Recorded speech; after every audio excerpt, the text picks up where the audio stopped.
Welcome to Math with Professor V. Here's your latest integral of the day.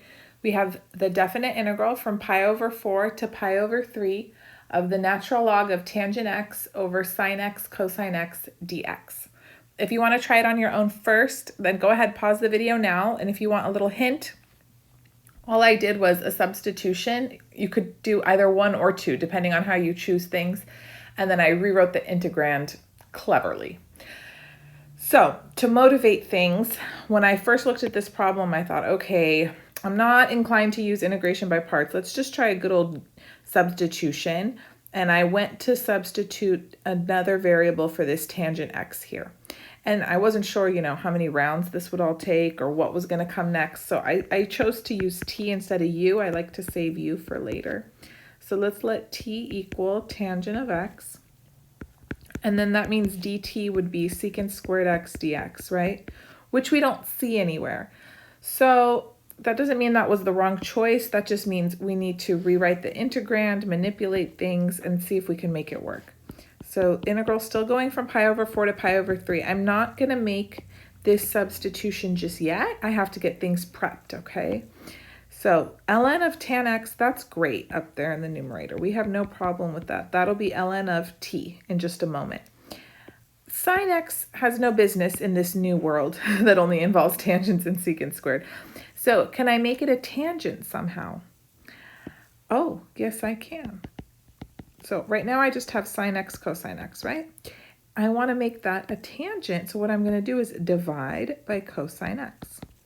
But we know we can't just willy-nilly go dividing things by cosine x, right? The math police are going to come snatch us up. So if I divide by cosine x, then I need to also multiply by cosine x up top. That way I'm just multiplying by 1, right? This is just a 1. And then I still have dx.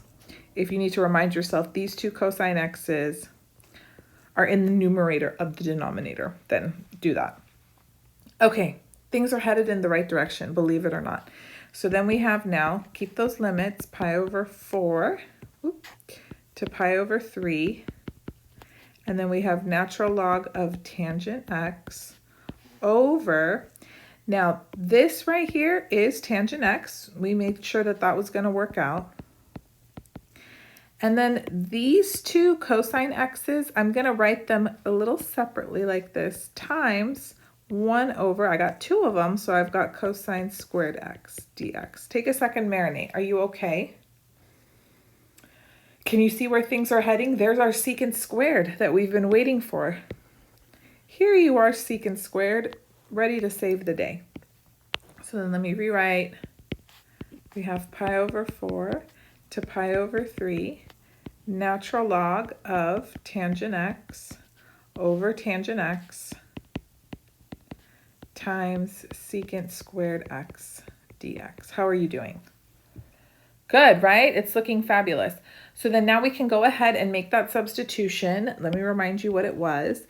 We're going to let t equal tangent of x, and then dt is secant squared x dx. We also need to change our limits of integration immediately. So t of, remember these limits right here, they belong to the variable x, so I'm going to substitute them in for x. T of pi over 3 is tangent of pi over 3. Do you know what that is? Of course, it's rad 3. And then t of pi over 4 is tangent of pi over 4, which is, good job, 1. So now let's rewrite everything in terms of t. My definite integral now is going to go from 1 to rad 3. I have natural log of t over t, and then all of this is just dt. Beautiful, beautiful. So then this is where we need another round of substitution, and this is why I saved the variable u. I'm going to talk about at the end of the video, actually when you're here, instead of doing t as tangent x, you could have taken your substitution to be natural log of tangent x and been done in one round. But I don't think everybody spots that right away, so I noticed it afterwards myself. But we'll come back and talk about that, okay? So let's finish this way. Then now I'm going to make a u substitution, so I'm going to let u equal, what would work? Yes, exactly, natural log of t. So then du is 1 over t dt, and don't we have precisely that? Yes. Again, we have to change our limit. So u of rad 3 would be natural log of rad 3. That doesn't clean up. No, let's just leave it. And then u of 1 is natural log of 1. Well, that's 0. Okay, so then let's see what we've got going on here. 0 to natural log of rad 3. U is ln of t, so this is just u du now. All right, antiderivative of u, this is going to be 1/2 u squared, evaluated from 0 to natural log of rad 3.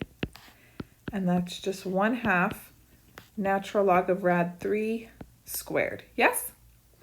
Okay, be so careful. This is not completely simplified, and I don't want someone doing illegal log property maneuver and getting snatched up by the math police. If you have natural log of a raised to the b, and notice this exponent here only applies to the argument of the natural log, then yes, you can rewrite it as b times the natural log of a. That's fine.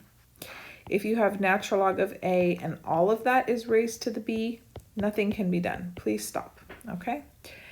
However, I did say we're not completely simplified, so what am I talking about? Well, inside that set of parentheses, this is natural log of 3 to the 1/2 power, and this is all being squared, right?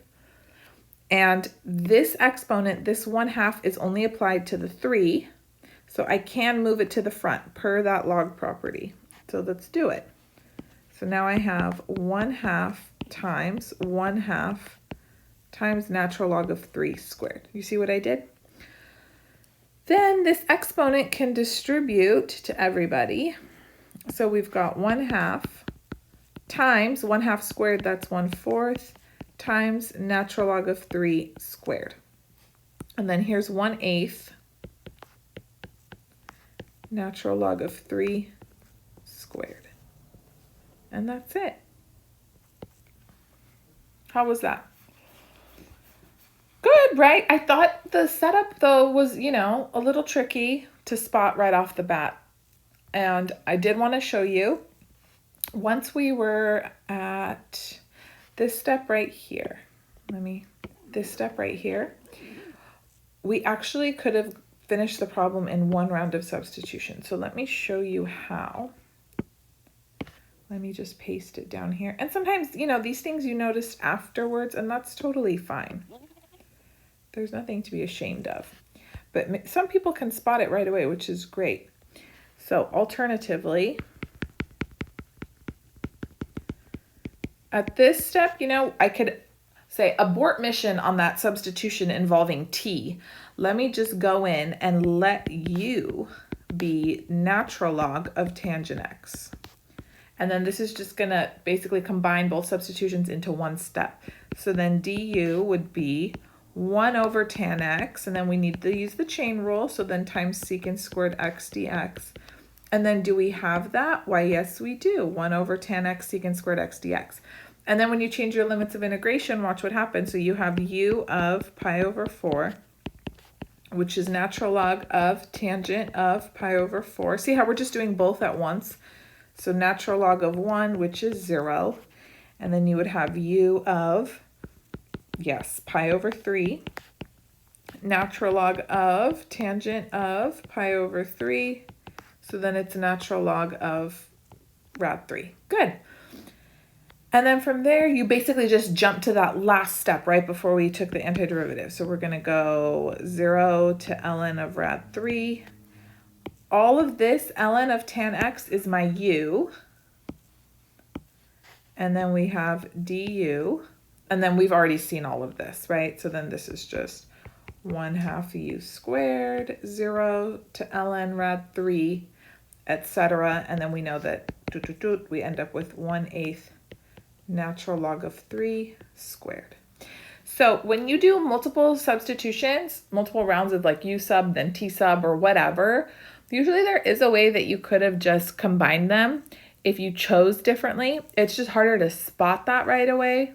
So it's not like a problem if it takes you more rounds. It's just, I would say sometimes less elegant, right? Less efficient. But then also too, I don't like looking at solutions that aren't very organic when it's like, I would have never thought of that. Obviously that, I can't explain that well. It's not a natural kind of occurring solution. Those are not my favorite. So anyways, hope you enjoyed this integral of the day. I thought I had some good teaching points in it, and I have more content coming your way. I'm almost done recording another video for differential equations for inverse Laplace transform, the unit step function, and all of that. So that's for my members only. They have access to linear algebra, differential equations videos and stuff like that. And also I'm going to be putting together all of the business calculus video lectures this summer, as well as algebra and trig review for the calculus student. So stay tuned, that's going to be pretty cool. I'm working on more advanced integration techniques too. I had like this very long to-do list and you guys keep adding to it, but I love it. So keeps me busy. And subscribe if you haven't already. Give this video a thumbs up. You can also follow me on Instagram, TikTok, Twitter, Math with Professor V. I love you guys so much. I'll be back sooner than later. Bye.